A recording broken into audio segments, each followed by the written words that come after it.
قرآن و حدیث کی روح سے معلوم ہوتا ہے کہ سیاست مادر و پدر آزاد دنیا داری کا نام نہیں، بلکہ ایک دینی حکمت عملی ہے، ریلیجیس اسٹریٹجی، جو لوگوں کو دین کے زیر سایہ چلنے کی ضامن ہوتی ہے۔ اس لیے ضروری ہے کہ ایسے لوگوں کو آگے لانے کی کوشش کی جائے جو اس حکمت عملی اور دینی فریضے کے سلسلے میں مخلص بھی ہوں اور اہل بھی ہوں۔ اسی تمہید کی روشنی میں ہم آج کے موضوع پر گفتگو کو آگے بڑھائیں گے۔ میرے ساتھ موجود ہیں ڈاکٹر سید طاہر حجازی، آپ ماہر تعلیم و معاشیات ہیں۔ میرے دوسرے مہمان جناب حافظ حمداللہ صاحب ہیں، سینیٹر ہیں، JUF کے سینئر رہنما ہیں۔ ہمیں اسکائپ کے ذریعے لاہور سے جوائن کیا ہے جناب علامہ ضیاء اللہ شاہ بخاری صاحب نے، اسلامک اسکالر ہیں۔ پہلے میں جناب ڈاکٹر سید طاہر حجازی صاحب آپ سے سوال کروں گا کہ قرآن مجید میں اللہ رب العزت نے فرمایا، سورہ مائدہ کی ورس نمبر 45 ہے، وَمَن لَّمْ يَحْكُم بِمَا أَنزَلَ اللَّهُ فَأُولَٰئِكَ هُمُ الظَّالِمُونَ۔ جو اللہ کی ریویلڈ گائیڈنس سے احکام اس کے مطابق ڈیسیژن میکنگ جن میں نہیں ہے، یہ لوگ ظالم ہیں۔ پہلے تو یہ بتائیے کہ جو لوگ اللہ کی ریویلیشن کے ذریعے اس کمانڈمنٹ کی بیس پہ ڈیسیژن نہیں کرتے اسلامک اسٹیٹ میں، ان کو ظالم کیوں کہا گیا؟ اور ہمارے پاکستان کے پولیٹیکل کلچر میں جو اللہ کے احکامات ہیں، قرآن ہے، سنت ہے، اس کے مطابق ڈیسیژن میکنگ کا کس حد تک خیال رکھا جاتا ہے؟ بسم اللہ الرحمن الرحیم۔ بہت شکریہ آپ نے اس اہم موضوع کے لیے آپ نے ہمیں دعوت دی۔ یقیناً یہ بہت اہم سوال ہے، اور اس کی جو بنیاد یہ ہے کہ پاکستان میں اسلام کے نظام اور اسلامی انقلاب اور مختلف ریاست مدینہ اور اس قسم کے بہت سے سلوگنز تو ہم نے سنے، لیکن عملی طور پہ اس طرف قدم ہم نے نہیں اٹھایا۔ اور اگر آپ دیکھیں تو اس وقت پاکستان کرپشن میں دنیا کے ٹاپ ممالک میں شامل ہو گیا، جو کہ اسلام کے بالکل اپوزٹ ہے۔ تو وجہ بنیادی طور پہ یہ ہے کہ نہ ہم نے جو اسلامی ہمارے اوپر فرائض آتے تھے، ہم نے حکومت میں ہوتے ہوئے یا حکومت کے نظام میں ہم نے اس پر گرفت رکھنے کی کوشش ہی نہیں کی، اور ہر سٹیپ پہ ہم لوگ اس کو ایک سیکولر قسم کا ایشو سمجھ کے بائی پاس کرتے۔ اس وجہ سے آج اگر یہ ہم ظالموں میں سے کہا تو بالکل صحیح کہا، کیونکہ واقعی ہم اس کو بالکل اگنور کر بیٹھے۔ تو آپ کیا سمجھتے ہیں کہ کس طرح یہاں پہ جو ڈیوائن کمانڈمنٹس ہیں، ڈیوائن لاز ہیں، اور آپ صلی اللہ علیہ وسلم نے جو ریاست مدینہ میں ایک سٹرکچر دیا تھا گورننس کا، اکانومی کیسے بہتر ہوگی، یہ سارے ایٹریبیوٹس اسلامک پولیٹیکل فلسفی سے تعلق رکھتے ہیں۔ جی بالکل۔ اس کو پاکستان میں کیسے امپلیمنٹ کیا جا سکتا ہے؟ دیکھیں جی، جب ذوالفقار علی بھٹو صاحب نے کہا کہ ہم نے ایٹم بم بنانا ہے، تو بہت سے لوگوں نے کہا اتنا بڑا پاکستان نہیں بنا سکتا، لیکن انہوں نے ساتھ ہی ایک ٹیم تیار کی جس ٹیم نے کام کرنا شروع کر دیا۔ جب اسلام شروع میں آیا تو حضور صلی اللہ علیہ وسلم نے ایک ٹیم ڈیولپ کی، خود ایک کام کرنا شروع کیا، سبجیکٹ اسپیشلسٹ تیار جی تیار کیے، خود فل ٹائم اس پہ کام کر رہے تھے۔ اب آپ مجھے بتائیں کہ یہ خالی نعرے لگانے سے تو یہ چیز کبھی بھی نہیں ہوگی نا، آپ کو تو ایک ٹیم بنانی پڑے گی۔ جب تک آپ ٹیم نہیں بنائیں گے آپ کس طرح ٹھیک نہیں ہوں گے، اور ٹیم بھی ہونی چاہیے وہ جو کہ کوالیفائڈ ہو۔ حمداللہ صاحب کی طرف جاؤں گا۔ سینیٹر صاحب یہ بتائیے گا کہ جو اسلامک پولیٹیکل فلسفی ہے، جو آج کا ہمارا موضوع ہے، اسلامی فلسفہ سیاست، تو جب ہم قرآن مقدس پہ روشنی ڈالتے ہیں تو سورہ بقرہ میں، آل عمران میں، مختلف جگہوں پہ انبیاء کرام کے حوالے سے اللہ رب العزت نے انہیں بادشاہت، حکمرانی عطا کی۔ تو یہ تصور جو پالیٹکس کا قرآن میں موجود ہے، طالوت بادشاہ کا ذکر ہے، ایک نیک بادشاہ کے حوالے سے، اچھا ایڈمنسٹریٹر تھا۔ تو قرآن نے علمیت اور جسمانی قوت اور صلاحیت، ڈیسیژن میکنگ، یہ ایٹریبیوٹس ذکر کیے ہیں کہ اسلام میں جو ایک پولیٹیکل ڈائنامکس ہے اس میں حکمران کی یہ خاصیت ہیں۔ آپ یہ بتائیے ان کی روشنی میں اسلامی طرز سیاست کے اہداف کیا ہیں، اور پاکستان کو ہم ریاست مدینہ کا عملی مظہر کیسے بنا سکتے ہیں؟ بسم اللہ الرحمن الرحیم۔ بہت شکریہ۔ آپ کے سوال کے دو حصے، اسلامی طرز سیاست کے اہداف کیا ہے اور پاکستان کو اس نقشے کے مطابق جو اسلامی طرز سیاست ہے ہم کیسے بنا سکتے ہیں۔ جی یہی ہے میرا خیال۔ جی بالکل ایسا۔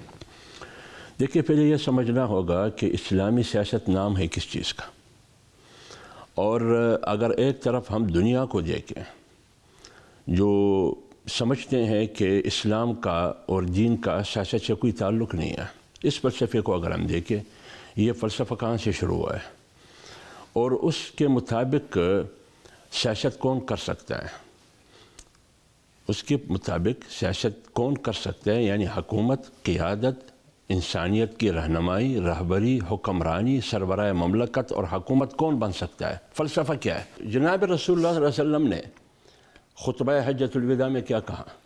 اس کو آج کی سیاسی زبان میں اگر ہم کہیں، اس کو ہم کہتے ہیں Islamic world order. Islamic world order. آج امریکہ، مغرب، یورپ ہمیں نیو ورلڈ آرڈر کے نام سے ایک نظام دینے کی کوشش کرتے ہیں، اور ہم اس کو فالو بھی کر رہے ہیں۔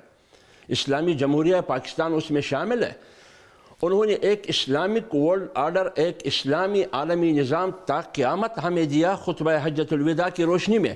وہ 8 یا 10 نکات پر مشتمل ہے۔ اس میں آپ کی بات ہے، انہوں نے انسانی آزادی کی بات کی، انہوں نے انسانیت کی مساوات کی بات کی، انہوں نے عدل اور انصاف کی بات کی، انہوں نے ظلم سے بغاوت کا اعلان کیا، انہوں نے خواتین کے حقوق کی بات کی۔ یہ تمام چیزیں اس میں شامل ہیں۔ اس میں علم کی بھی بات ہوئی۔ تو جب یہ ہے اسلامی سیاست کا وہ بنیادی خد و خال۔ میں ایک اور بات بتا دوں، جتنی بھی تعریفات آپ کر لیں، قرآن میں آپ جا کے دیکھیں، قرآن نے ہمارے لیے یہ کس نظام کا انتخاب کیا ہے؟ ان الدین عند اللہ الاسلام۔ آپ کے لیے نظام حکومت وہ اسلام ہے، اور رسول اسلام کو دین کہا گیا اور دین کو اسلام کہا گیا۔ اللہ تعالیٰ نے رسول اللہ صلی اللہ علیہ وسلم کی رسالت اور نبوت کا بعثت کا مقصد اور نبوت کا مقصد اگر ایک طرف یہ ہے کہ وہ داعی ہے، وہ مبلغ ہے، وہ انقلابی ہے، تو اس سلسلے میں انہوں نے یہ کہا لِيُظْهِرَهُ عَلَى الدِّينِ كُلِّهِ هُوَ الَّذِي أَرْسَلَ رَسُولَهُ بِالْهُدَى وَدِينِ الْحَقِّ۔ آپ کی رسالت کا ایک مقصد دین حق ہے، تاکہ یہ دین حق غالب ہو جائے تمام افکار، نظریات اور ادیان باطلہ پر۔ آپ یہ عرض کیجئے کہ یہ ہے بنیادی اسلامی سیاست۔ پاکستان میں کیسے امپلیمنٹ ہوگا؟ اب پاکستان میں کیسے امپلیمنٹ ہو؟ بدقسمتی ہے، 76 سال ہو گئے، 76 ایئر ہو گئے، آج یہی سوال ہے۔ آپ تو یہ سوال کرتے ہیں کہ کیسے امپلیمنٹ ہو گئے پاکستان میں۔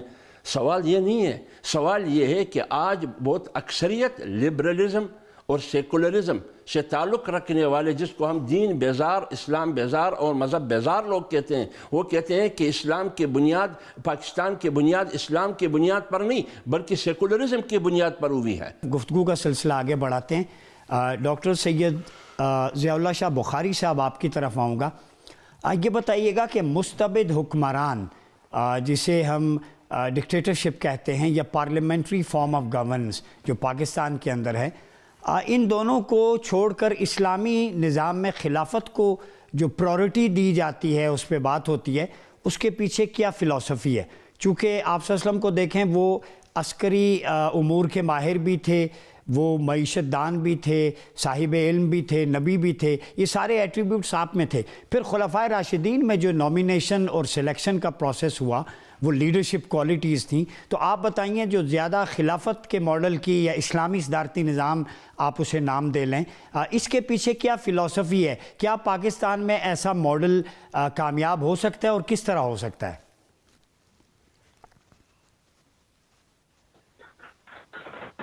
ہمارا یقیناً بڑا اہم موضوع آج آپ نے منتخب کیا ہے گفتگو کے لیے، اور ہماری ریاست کو، ہماری اسٹیٹ، ہماری سوسائٹی اور ہمارے معاشرے کو سچی بات کے حوالے سے رہنمائی کی از حد ضرورت ہے۔ یقیناً آپ نے اس تناظر میں جب یہ سوال اٹھایا ہے، میں سمجھتا ہوں کہ اسلام، جیسے ابھی حضرت حافظ صاحب ارشاد فرما رہے تھے، حافظ حمداللہ صاحب، اسلامی سسٹم اور نظام میں، نظام زندگی میں اللہ نے اتنی لچک، اتنی جامعیت اور اتنی وسعت رکھی ہے کہ اس میں، جیسے بھی آپ نے خلفائے راشدین کا نام لیا رضوان اللہ تعالیٰ علیہ مجمعین، نبی پاک صلی اللہ علیہ وسلم کے جو خلفاء اور جانشین تھے، اگر آپ ان کے انتخاب پر آپ غور کر لیں کہ وہ کیسے کیسے منتخب ہوئے، تو الگ الگ آپ کو مختلف اشکال نظر آئیں گی، صورتیں نظر آئیں گی۔ اس سے آپ اندازہ لگا سکتے ہیں کہ اسلام نے ہمیں کسی ایک خاص چیز کا پابند نہیں بنا دیا، ہمیں اپنے اپنے حالات کے مطابق، چونکہ یہ قیامت تک کے لیے نظام زندگی ہے۔ ابھی قرآن پاک کی آیت مبارکہ صاحب پڑھ رہے تھے، اللہ خود قرآن میں فرماتے ہیں الیوم اکملت لکم دینکم واتممت علیکم نعمتی ورضیت لکم الاسلام دینا۔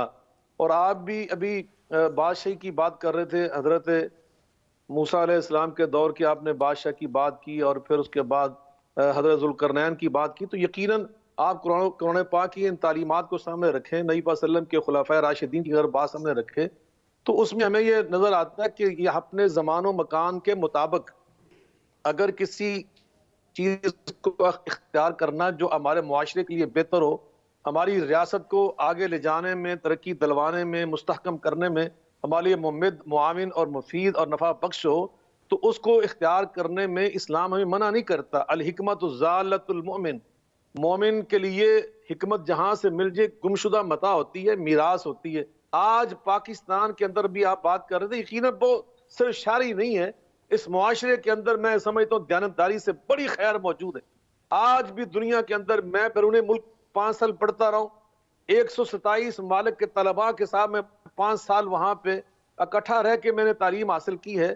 میں علی وجہ البصیرت یہ بات کہہ سکتا ہوں کہ میں نے آج بھی دنیا میں بہترین اگر اخلاقی اعتبار سے، دوسروں کی ہمدردی کے اعتبار سے، دوسروں کی خیر خواہی کرنے کے لحاظ سے، پریشان انسانوں کا معاون بننے کے اعتبار سے، اور کسی کے دکھ میں ساتھ بالکل کھڑا ہو جانا، کندھے سے کندھا ملا کر، اس حوالے سے اگر کوئی جذبے والی قوم دیکھیے تو پاکستان کے مسلمانوں کو، پاکستان کی قوم کو میں نے دیکھا۔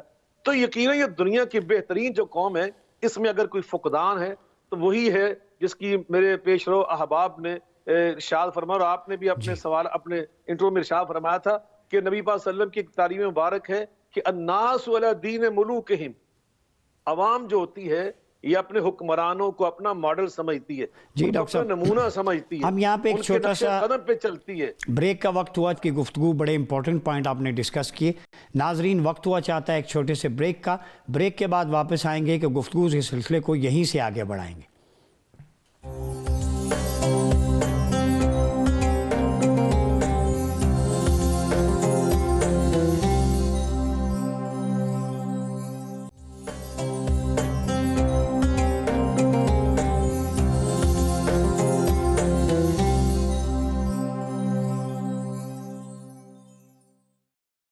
ویلکم بیک ناظرین، ہم گفتگو کر رہے ہیں اسلامی فلسفہ سیاست پر، اور اسلام کے جو پولیٹیکل ایٹریبیوٹس قرآن میں بیان ہوئے، جو احادیث میں، جو تاریخ میں ہمیں ملتے ہیں، جو ریاست مدینہ میں، وہ خوبصورت ماڈل ہم مدینہ ثانی یعنی پاکستان میں کیسے امپلیمنٹ کر سکتے ہیں، اس کے لیے کون سا فیزیبل گراؤنڈ ہو، ہم اپنے شرکاء سے بات کر رہے تھے۔ میں گفتگو کا سلسلہ آگے بڑھاتا ہوں۔ جناب ڈاکٹر سید طاہر حجازی صاحب، یہ بتائیے گا کہ اسلام میں اتنی فلیکسیبلٹی ہے پولیٹیکل فلسفی میں کہ جیسے حمداللہ صاحب نے بھی کہا کہ 1400 سال پہلے ہیومن رائٹس کا چارٹر دے دیا، کانسٹیٹیوشن آف مدینہ کی صورت میں first written constitution of the history دے دیا، صفا کا ماڈل ایجوکیشن ریفارمز کی صورت میں دے دیا، خلافت راشدہ کا ماڈل انسٹیٹیوشن بلڈنگ کے لیے دے دیا، جبکہ مغرب نے یہ چیزیں 12ویں صدی سے 17ویں تک اڈاپٹ کی۔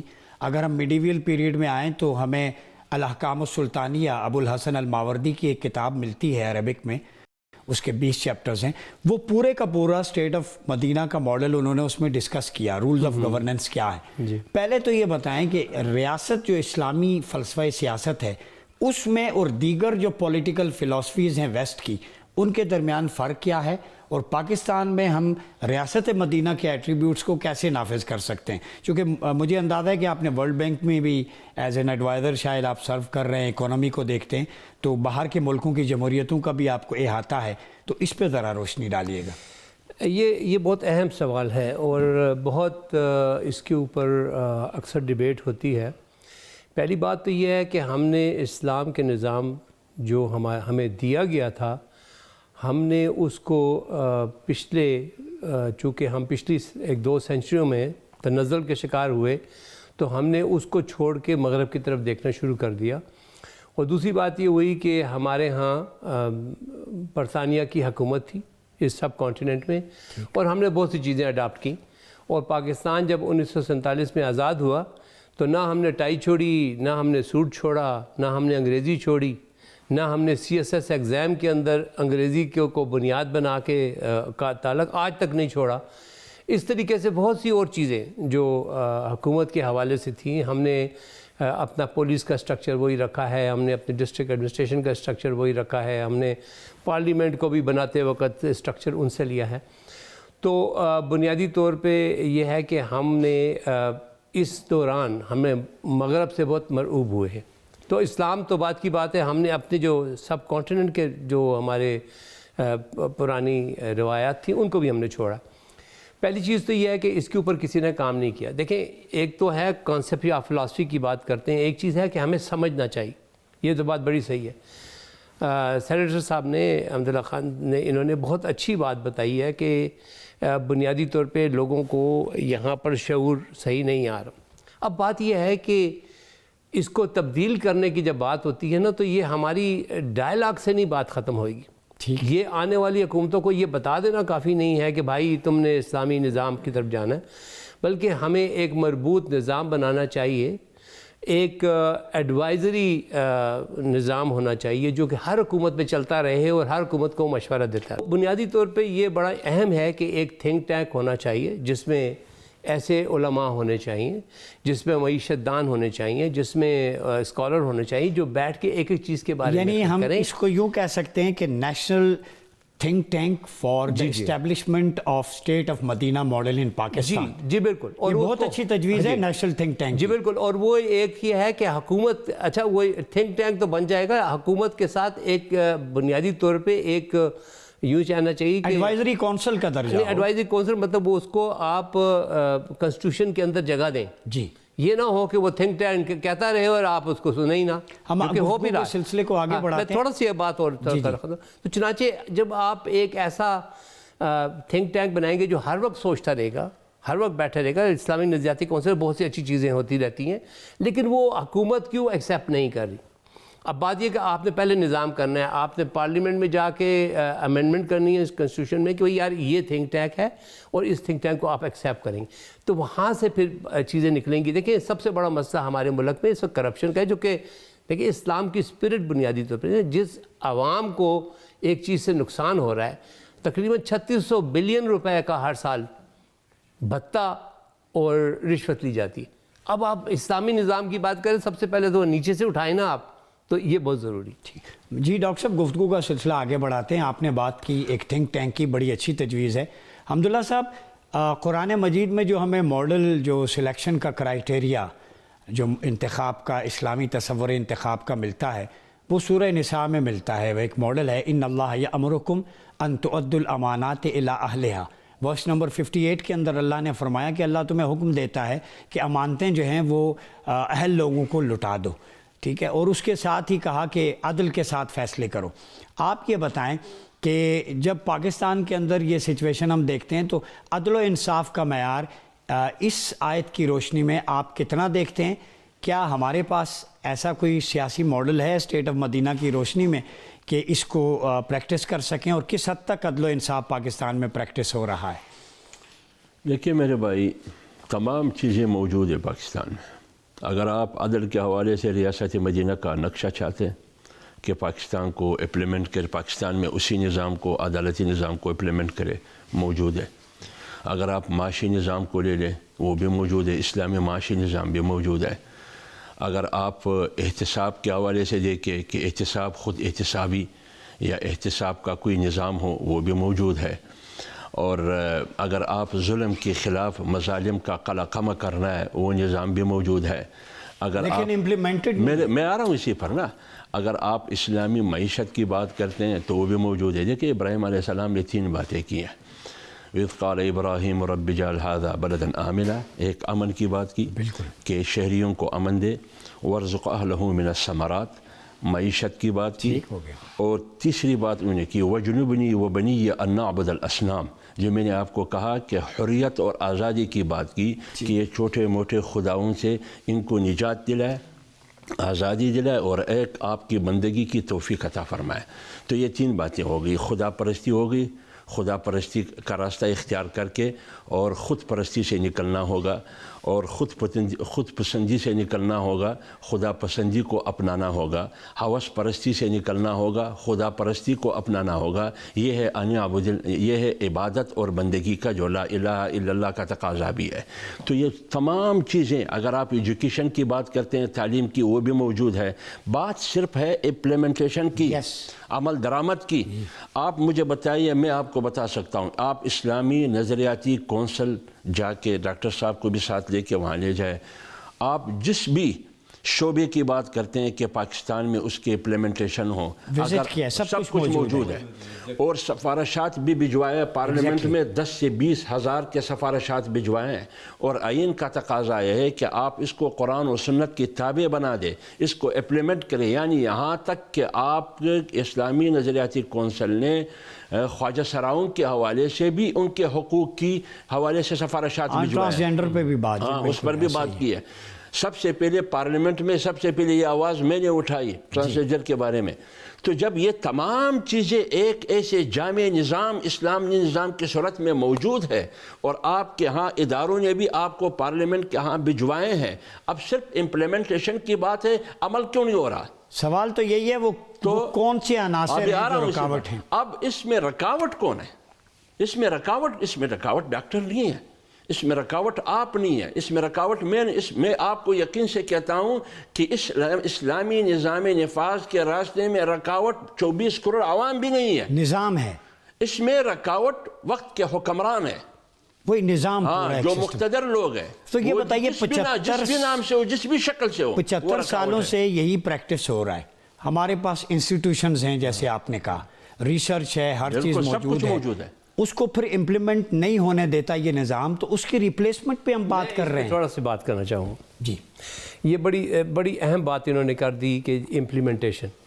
اگر آپ حکومت کے اسٹرکچر کو دیکھیں تو آپ کے پاس تقریباً 32 لاکھ گورنمنٹ سرونٹس ہیں، ٹھیک ہے نا جی؟ سیاستدان الیکٹ ہو کے آتا ہے، 2 سال رہتا ہے، 4 سال رہتا ہے، 5 سال رہتا ہے، کبھی وہ 5 سال پوری کرتا ہے، کبھی 2 سال کے بعد پرائم منسٹر بدل جاتا ہے، وہ نہیں۔ اصل دنیا میں جو نظام ہے، اب جاپان ہے نا، جاپان میں کئی درمیان میں سے پارلیمنٹ ٹوٹی نئے ہوئے، لیکن جاپان کی GDP گروتھ ریٹ میں 1 اشاریہ کی بھی کمی نہیں آئی، کیونکہ حکومت جو چلانے والے ہیں نا وہ گورنمنٹ سرونٹس ہیں۔ اب کوسچن آتا ہے کہ کیوں وہ نہیں امپلیمنٹ کر سکتے، کہ آپ نے جب جج سلیکٹ کرنا ہے تو آپ نے یہ تو سوال پوچھا ہی نہیں کہ ذرا اس کا دیکھو کہ اس کا ماضی میں ایماندار، اس نے رزق حلال کھایا ہے یا کہ رزق حرام کھایا ہے۔ آنیسٹی کو تو ہم بھول گئے۔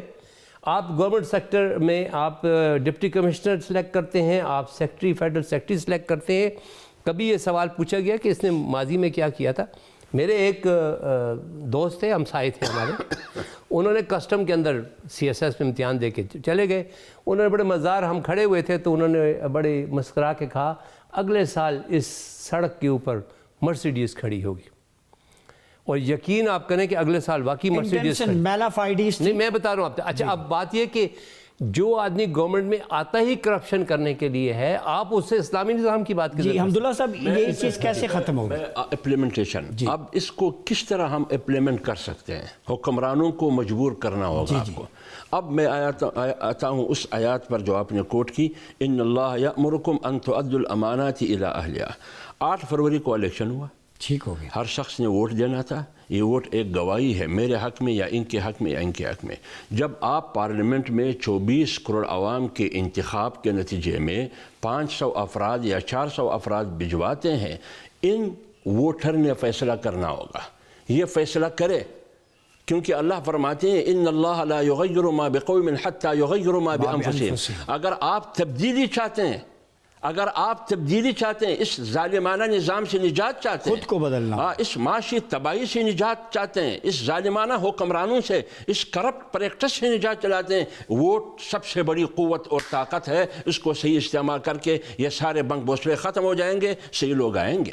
لیکن اس ووٹ کے استعمال میں بھی رکاوٹ ہے، اسی لیے جمعیت علماء اسلام لڑ رہی ہے۔ جی، اہلیت کا معیار، حمداللہ صاحب نے بڑی خوبصورت بات کی، سلیکشن جو کرائیٹیریا ہے وہ قرآن میں ہے، اور ہمیں اپنا آپ جو سیلف اکاؤنٹیبلٹی کا کانسیپٹ پیدا کر، اسی سے نیشن بلڈنگ کی طرف ہم بڑھیں گے۔ وقت ہوا چاہتا ہے ایک چھوٹے سے بریک کا، بریک کے بعد واپس آئیں گے تو اپنی گفتگو یہیں سے دوبارہ شروع کریں گے۔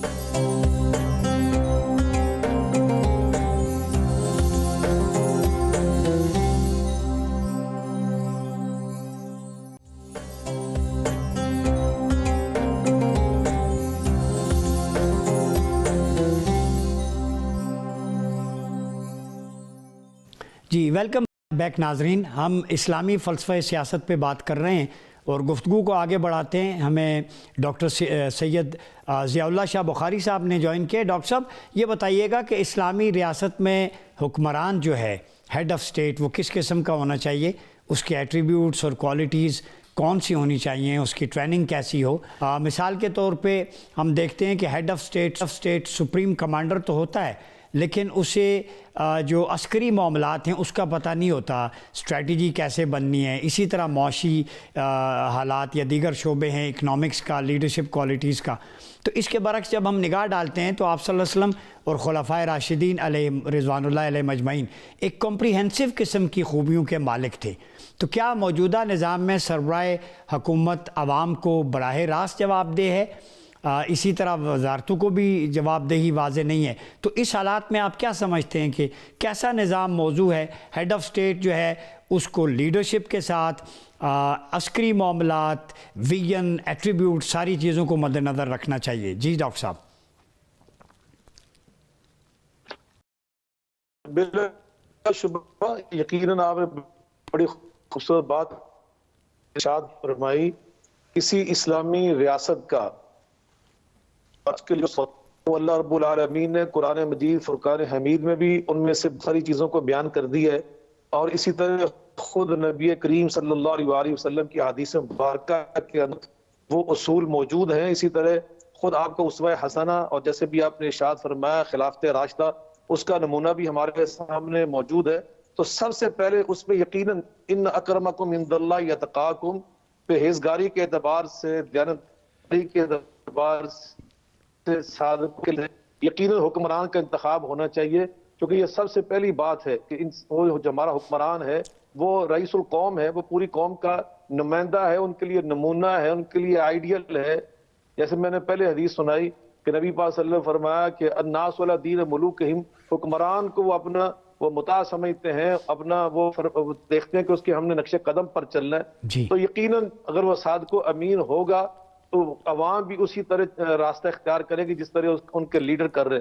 دوسری بات, نبی پاک علیہ الصلوۃ والسلام نے ہمیں یہ بھی تعلیم دی ہے کہ آپ جب اس کا انتخاب کریں تو اس کی سیرت کو دیکھ کر اور اس کی دینداری کو دیکھ کر اور اس کی جو خیانت سے وہ اس کا مبرہ ہونا دیکھ کر, یہ ساری چیزیں, اور ساتھ قرآن پاک میں اللہ فرماتے ہیں بسطۃ فی العلم والجسم, وہ جسمانی اعتبار سے اور اپنی عقل اور علم اور فراست اور بصیرت اور حکمت دانائی کے اعتبار سے وہ یقیناً اپنے دور کا ایک بہترین فرد ہونا چاہیے اپنی ریاست کے اندر, اور اس کے ساتھ ساتھ علم کے لحاظ سے بھی اس کو وہ ایک بالکل اس کے پاس تعلیم ہونی چاہیے, ایجوکیشن ہونی چاہیے.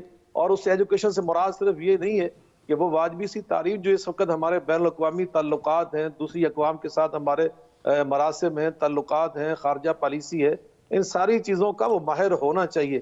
اور تیسری بات یقیناً آپ نے جو عسکری بات کی ہے کہ اس کو ان ساری چیزوں کا ادراک اور احساس ہونا چاہیے کہ میرے ملک کا دفاع کیسا ہے, اور میں نے اس کے اندر وَعِدُّوا لَهُم مَا اسْتَطَعْتُم مِّن قُوَّةٍ وَمِن رِّبَاطِ الْخَيْلِ تُرْهِبُونَ بِهِ عَدُوَّ اللَّهِ وَعَدُوَّكُمْ وَآخَرِينَ لَا تَعْلَمُونَ. تو یقیناً یہ ساری چیزیں اس کے ادراک میں ہونی چاہیے, اور اگر اس کے اندر کسی کے اندر کمی ہے تو اس کو اپنے مشاورت جو اس کا سلسلہ قائم ہونا چاہیے.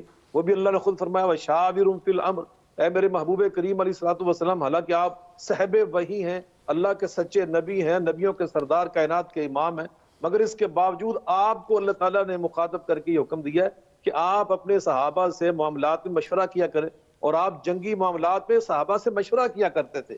آپ کا G H Q headquarter وہ مسجد نبوی تھی, آپ وہاں بٹھا کر صحابہ کرام سے مشورے لیا کرتے تھے, اور جنگ بدر کے موقع پر آپ نے صحابہ کے مشورے پر آپ نے وہ پہلا پڑاؤ چھوڑ کر دوسرے پڑاؤ پہ جا کے آپ نے وہ پڑاؤ ڈالا دوسری جگہ پہ جا کر. تو اسی طرح آپ نے جنگ خندق کے موقع پر سلمان فارسی رضی اللہ تعالیٰ کے مشورے پہ عمل کیا. تو یقیناً اگر ایک ہمارے پاس بالکل جو فوج کے سارے گہرائی سے معاملات کو نہیں سمجھتا حکمران موجود ہے, تو آپ اس سے استفادہ اس طرح کریں کہ جو ہمارے فوج کے ماہرین ہیں, جو ہمارے جرنیل ہیں, ہماری عسکری قیادت ہے, وہ ان سے مشورہ کرے, اور ان سے تو اسی طرح جو علماء ہیں ان سے دینی معاملات میں وہ استفادہ کرے. اور یہاں میں ایک اور بات کہہ دوں, میرے پیشرو احباب نے جو ارشاد فرمایا, ابھی میں سمجھتا ہوں کہ پاکستان کے اندر کوئی مایوسی والی بات نہیں ہے. ہمارا 73 کا آئین بالکل اسلامی نقطہ نظر سے ایک جامع اور ایک بہترین ہمارے پاس دستور اور آئین موجود ہے. نمبر 2 اسلامی نظریاتی کونسل کی بات ہو رہی تھی، میں پچھلے 3.25 سال سے وہاں ممبر ہوں. الحمدللہ یہ بھی بات نہیں کہ ہماری جو سفارشات ہوتی ہیں ان کو ایسے وہ پھینک دیا جاتا ہے، نہیں.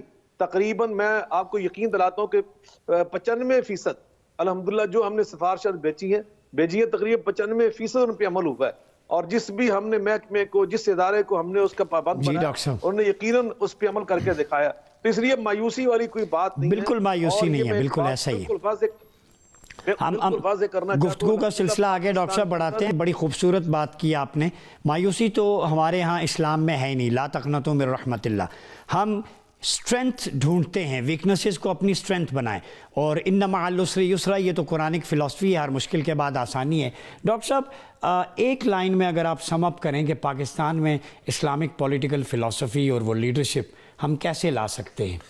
جی، لیڈرشپ کے اوپر تو کافی اچھی ڈسکشن ہوئی ہے. لیڈرشپ بہت اہم ہوتی ہے، لیکن ہمیں جو اپنا ایڈمنسٹریٹو سٹرکچر ہے ان لوگوں کی تربیت بھی ہم کرنا شروع کریں. ٹھیک، کیونکہ ان کی تربیت ہوگی تو امپلیمنٹیشن ہوگی. ٹھیک ہو گیا. حمداللہ صاحب آپ یہ بتائیے، اسلامی فلسفہ ریاست پاکستان میں ہم اس کو امپلیمنٹ کریں، ساری چیزیں موجود ہیں، تو کیسی لیڈرشپ ہو؟ جیسے ڈاکٹر صاحب نے بھی کہا ایک ہیڈ آف اسٹیٹ سپہ سالار بھی ہو، عسکری امور کا ماہر ہو، ملٹری اسٹریٹجی، لیڈرشپ ہو، ویژن ہو، آنیسٹ ہو، اس کی نظر ہو، باریک بین ہو. تو اس حوالے سے آپ کیا کہتے ہیں؟ دیکھیے، قیادت کے لیے میرے خیال میں چند شرائط کا ہونا ضروری ہے.